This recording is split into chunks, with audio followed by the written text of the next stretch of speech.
Hey, it's your girl, your favorite paralegal, aka Cassandra Lynn, and welcome to Legal Doc Talk 24/7. I hope you guys are having an amazing Tuesday.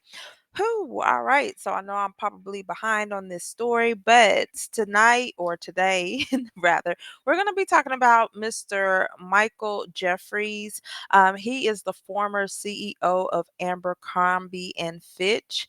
If y'all don't know, that's the clothing store. I used to go in that store and kind of shop around, but you would be surprised at how many wealthy business owner men and women indulge in crazy activities. But with further ado, let's hop right on into it. All right, so here I have on my screen is the indictment that was entered by the United States District Court of the Eastern District of New York. It is the U.S. against Michael S. Jeffries, Matthew C. Smith, and James T. Jacobson, also known as Jim Jake, Miss Cook, and Todd. So the grand jury charges at all times relevant to this indictment, unless otherwise indicated. We have Section 1, the defendants and their relative entities. So, from approximately 1992 to 2014, the defendant Michael S. Jeffries was the chief executive officer of Abercrombie and Fitch Company, a fashion clothing retailer that owned and operated retail stores around the world. The Jeffries family office was established to manage Jeffries' personal income and assets, which included properties in Watermill, New York, in New York City, New York. And later throughout this indictment is going to be referred to as the New York properties, among others. The defendant Matthew C. Smith was the defendant Michael S. Jeffries' romantic partner, as well as the employee of JFO. In addition to managing assets, the JFO employed personnel who facilitated Jeffries and Smith's personal and social lives by, among other things, arranging their travel and managing their properties and financial affairs. The defendant James T. Jacobson, also known as Jim Jake or Miss Cook, and Todd, was employed by the defendants Michael S. Jeffries and Matthew C. Smith to recruit, interview, and hire men to perform commercial sex acts for Jeffries and Smith, including at the New York properties. And I can already see where this is going. So here you have these two men that hired this one guy to recruit men for something other than what they are, what other than business, let's put it that way. And I bet you that they use their finances connected to, their companies or businesses to pay for these things. And this is sick. And that's why it's on a federal level. Whew, so the sex trafficking and prostitution business. So from approximately 2008 to 2015, the defendants Michael S. Jeffries, Matthew C. Smith, and James T. Jacobson, together with others, operated an international sex trafficking and prostitution business. During this period, Jeffries and Smith relied on their vast financial resources. Jeffries' power as the CEO of Abercrombie and numerous people, including Jacobson, and a network of employees, contractors, and security professionals to run a business that was dedicated to fulfilling their desires and ensuring that their international sex trafficking and prostitution business was kept secret, thereby maintaining Jeffries' powerful reputation. Y- I'm gonna speak on what I'm gonna speak on once we finish this, because I wanna throw Diddy into this only because I'll get to that part at the end. As part of this international sex trafficking and prostitution business, the defendants Michael S. Jeffries and Matthew C. Smith paid for dozens of men, including, among others, John Doe's number 1 through number 15, individuals whose identities are known to the grand jury, to travel within the United States and internationally to meet Jeffries and Smith in various locations, including at the New York properties, as well as in hotels in such places as England, France, Italy, Morocco, St. Bartholomew, for the purpose of engaging in commercial sex acts with Jeffries, Smith, and others. And we're going to call those the sex events. So, mm, more stuff. I don't know. I think the Diddy parties are more uh I don't want to say crucial. That's not the word I'm looking for, but I think the Diddy parties were way more advanced than these events that Jeffries and Smith was putting into. Some of these men traveled to and were paid to attend multiple XEX events. The defendants, Michael S. Jeffries and Matthew C. Smith, through the JFO, recruited, hired, and paid an exclusive set of household staff to facilitate and supervise these events. Among other things, the staff transported men to and from these events, arranged physical spaces for the events, and supervised the men who attended, including, among other things, facilitating the conduct described below in paragraphs 9 to 11.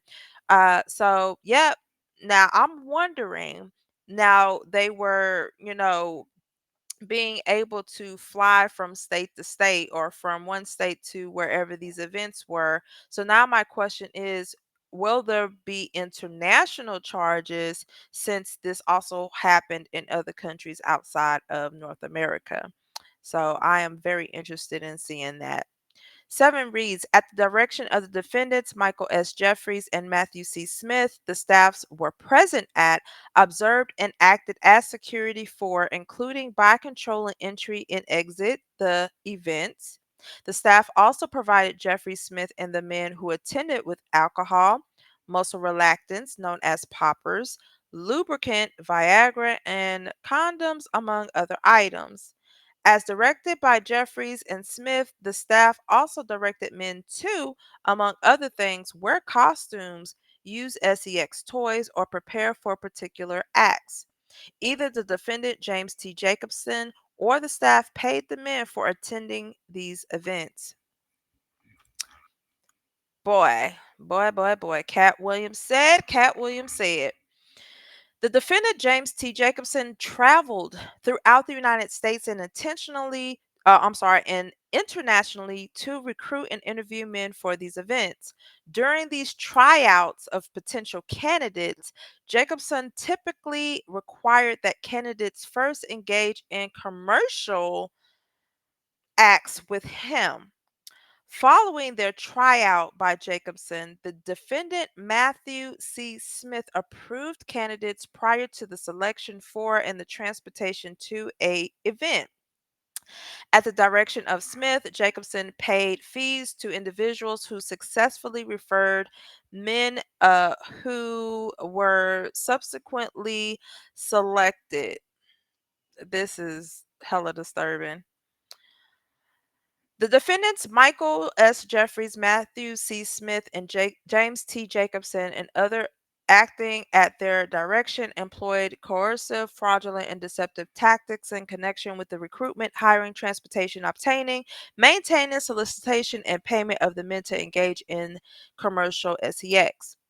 For example, Jeffrey Smith Jacobson and others acting at their directions, and this is where they're describing what happened. So, employed a referral system and interview process that failed to inform men of the details of the SEX events before they attended, including the full extent and nature of the activity that would be required for the men at the events, including, among other things, The backdoor intercourse, the insertion of large toys through the back door, and high pressured enemas administered by inserting a hose into the back door.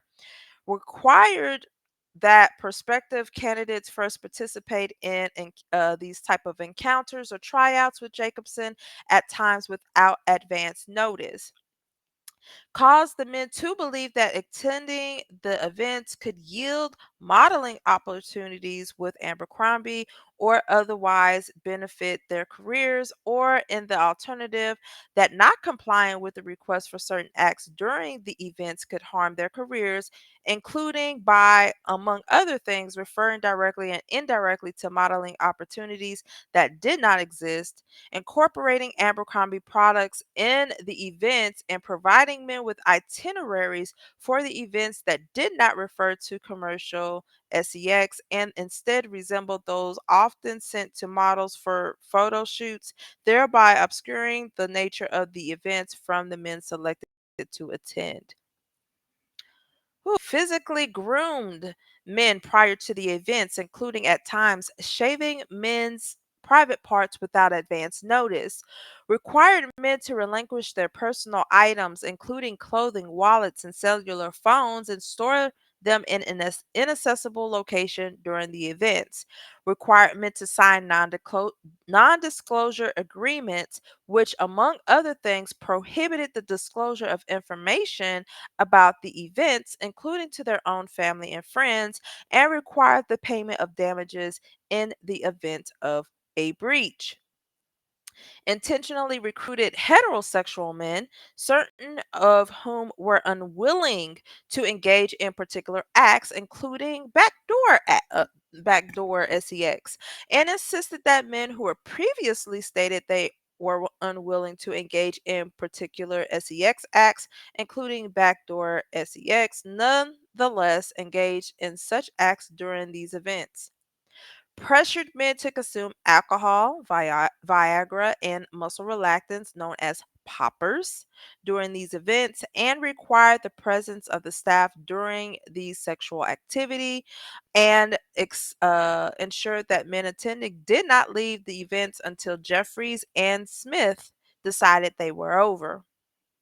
It's about that power.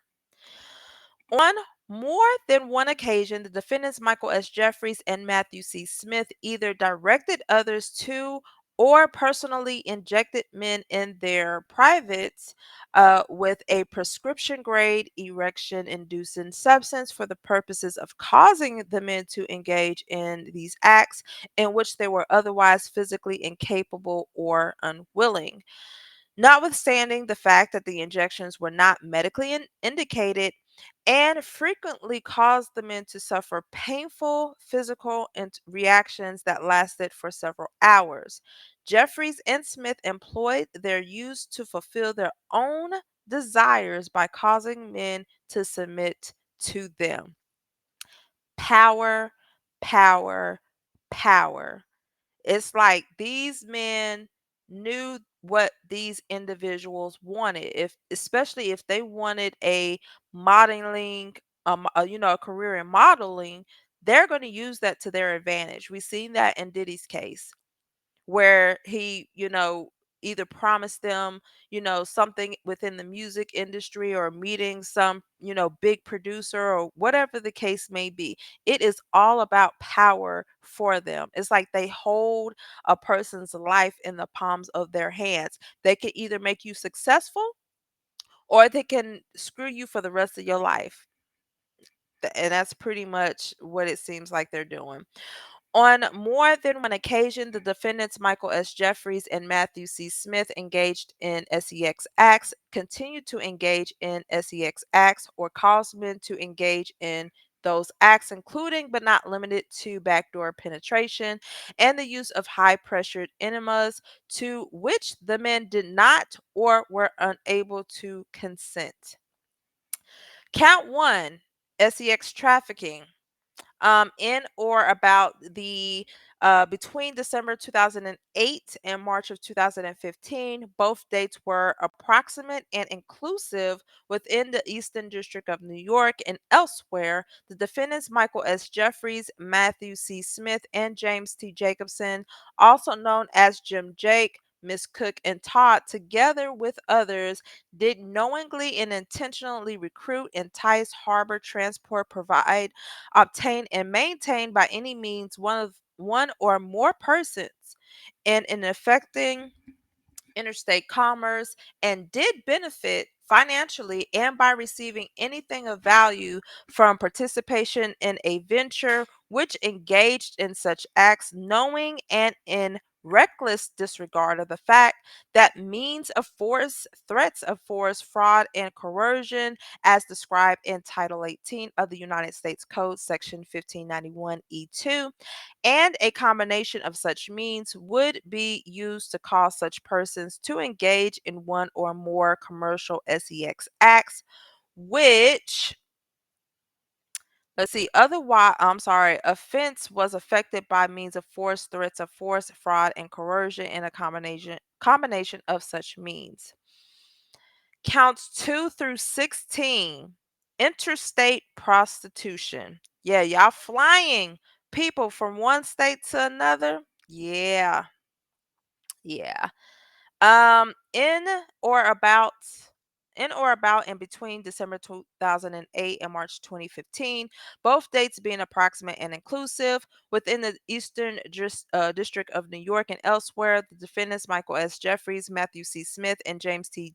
Jacobson, also known as Jim Jacobs, Cook, and Todd, together with others, did knowingly and intentionally persuade, induce, entice, and coerce individuals to travel in interstate and foreign commerce to engage in prostitution as described below. And this is crazy because I'm pretty sure these dum dums kept a record of this, and that's how you get busted. Whoo-wee. All right, so count 2, 3, 4, 5, 6, 7, 8, and 9. So each of those John Does, and here is the approximate dates. Okay. 2008 to February 2 years, 4 years, three, 1, approximately 2 years. This is crazy. I'm not going to read because obviously you guys could see this, and my child's alarm is going off. Okay, that's crazy. Criminal forfeiture allegation as to count one. The United States hereby gives notice to the defendants that upon their conviction of the offense charged in count one, which was the sex trafficking, the government will seek for forfeiture in accordance with Title 18 U.S.C. Section 1594D of A, any property, real or personal, that was involved in, used, or intended to be used to commit or facilitate the commission of such offense, and any property traceable to such property, and B, any property, real or personal, constituting or derived from proceeds obtained directly and indirectly as a result of such a offense, and any property traceable to such property. They're going to have to pull Abercrombie's financial statements as well. So it's just like Abercrombie ain't in this, but they actually are in it because he was the CEO during the times that these were going on. Ooh wee.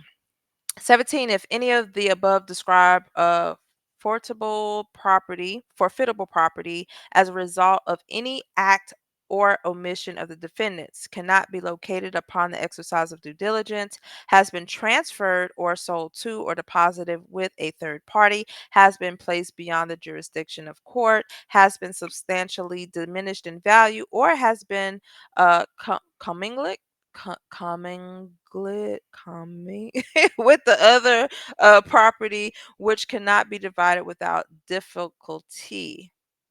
Okay, commingled. Yeah, weird word. Is It is the intent of the United States pursuant to Title 21 of the USC Code, well, the USC Section 853P, to seek forfeiture in any other property of defendants up to the value of the forfeiture property or forfeitable property described in its forfeiture allegation.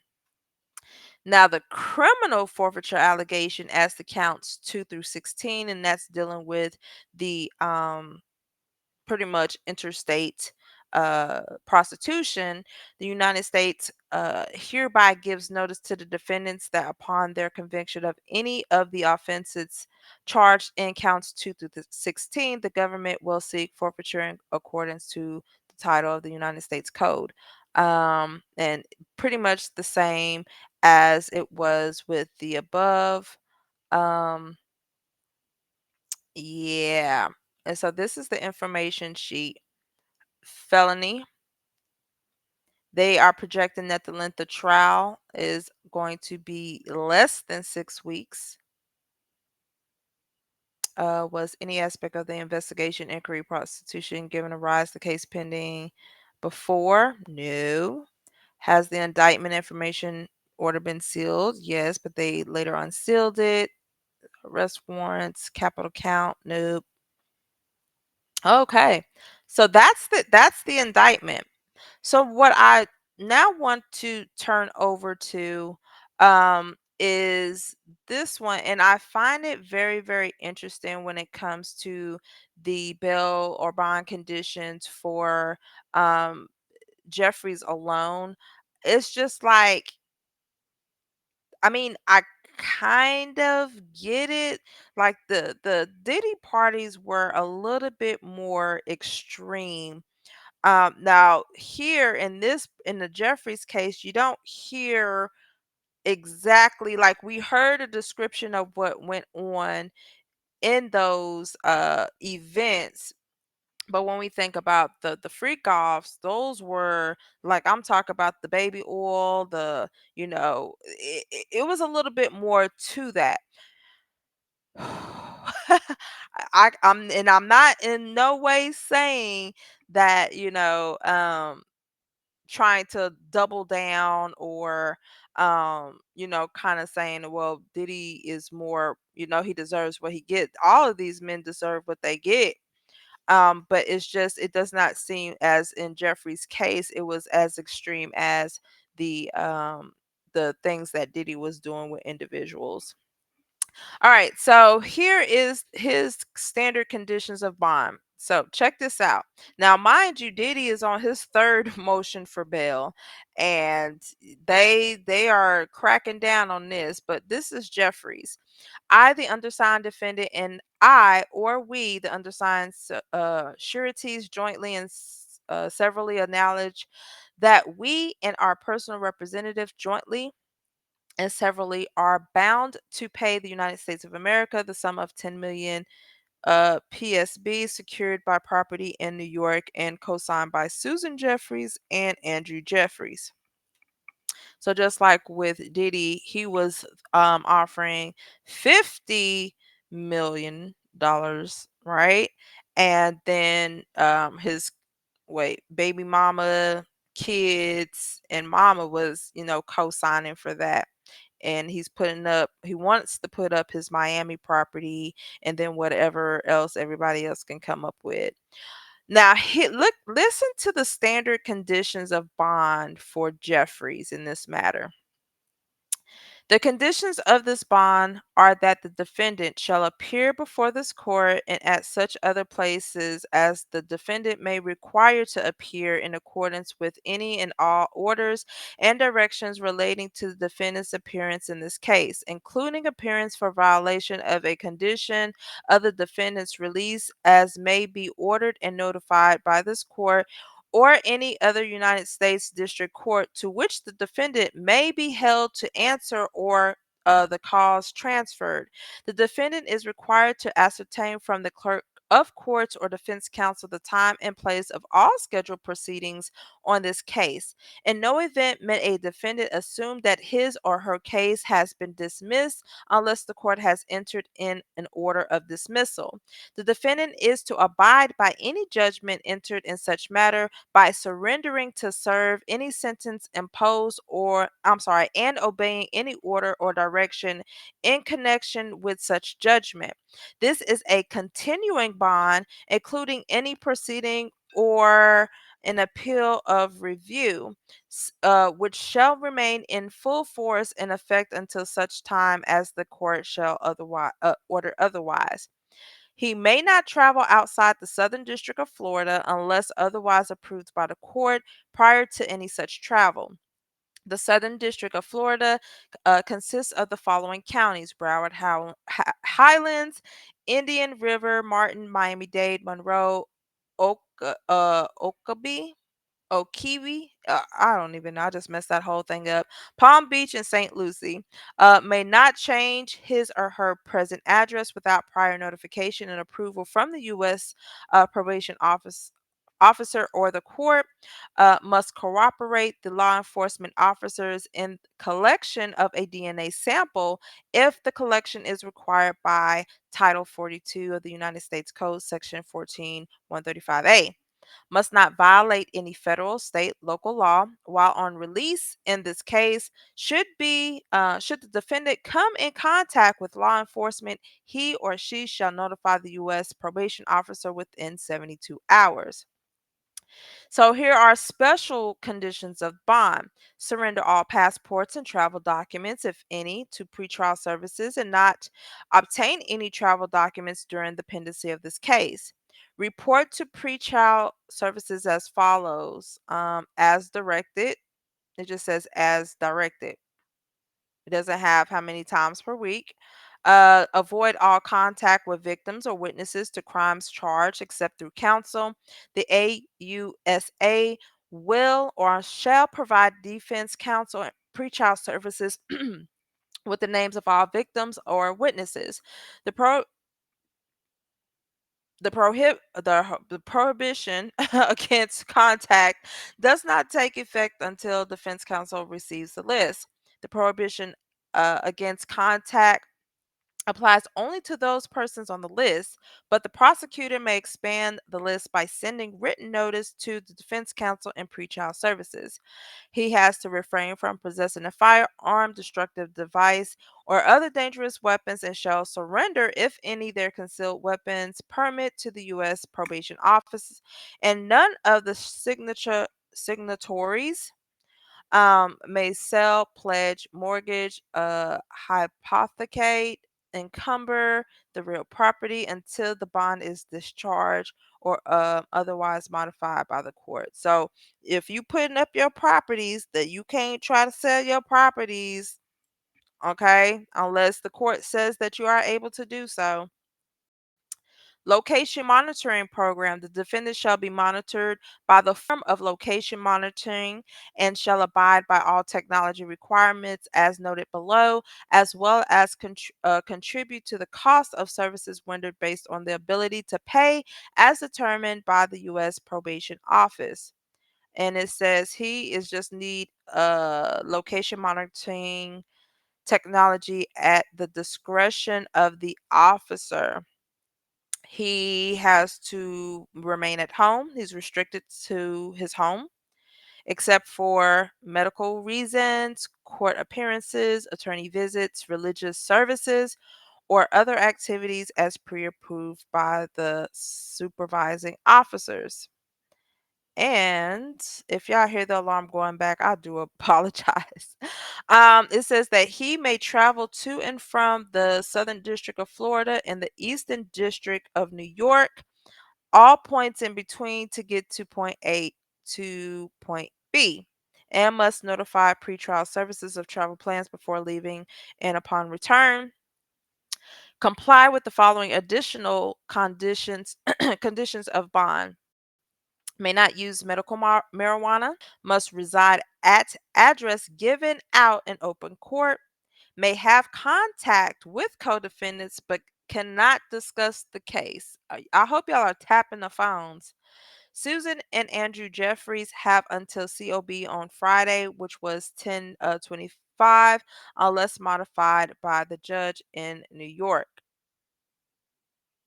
And these are just the penalties. Any violations is going to be an issue of the warrant of the defendant's arrest, a revocation of release, and an order of detention as provided by Title 18.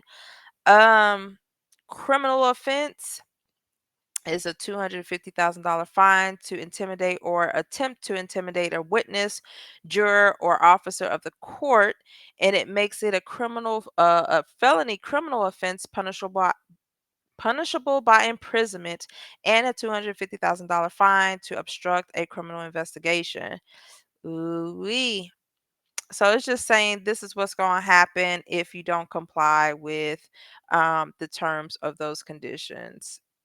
Good googly muggly.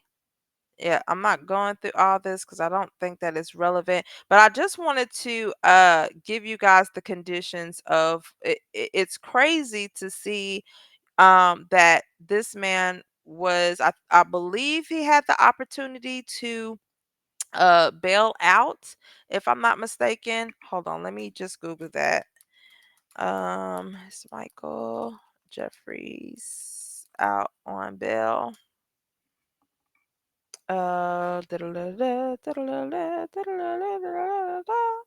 Um, it doesn't say, but I'm going to look. Um, he posted the $10 million bail and put his house as collateral. So he is out on bail. So it's very interesting.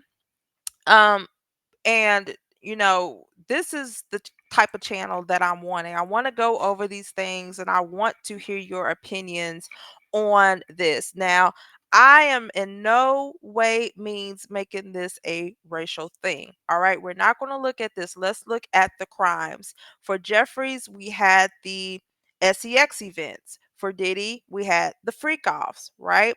So, knowing what you know in both of these cases, one, do you think that those events were more extreme than the Diddy parties? Like, we heard of what was going on in the Diddy parties, but not to an extent.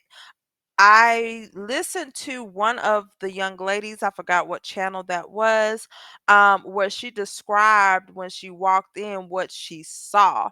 So I can only imagine that the events that took place at these events and the offs were quite similar, but I think in Diddy's, like, his freak offs were more like, I don't want to say a rave like or party like, but it was more extreme because you have to think about the alcohol that was there, the drugs that was there, the kind of mind state that these people were in during these freak offs versus at these events. So y'all tell me in the comments below, what do you think? Do you think it's fair that Mike Jeffries was out, was able to bail out while Diddy is still trying to fight for his life in these jails, trying to get out to be with his family?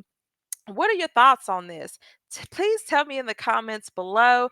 Don't forget to like, share, and subscribe to this video and to my channel. Until then, y'all be blessed and I'm out. Bye.